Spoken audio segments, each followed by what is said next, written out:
so much more easier than vape. And also, for the authorities to know which he is smoking vape or cigarette or not, if you smoke cigarette, the person who is smoking cigarette has a certain smell on his breath. It has that smoky smell. Yeah.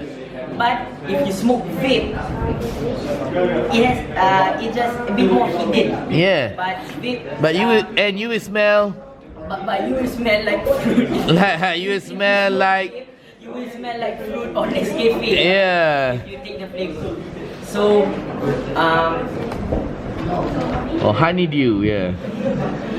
So that is all from me. I hope you have learned that cigarette is better than vape. And Assalamualaikum warahmatullahi. Therefore, I hope you will learn something from my speech and will avoid or will not. Will avoid not only vape, also cigarette, because my speech is not just about to tell cigarette is better than vape, but also to tell both are bad. So, Assalamualaikum warahmatullahi wabarakatuh. Okay, good.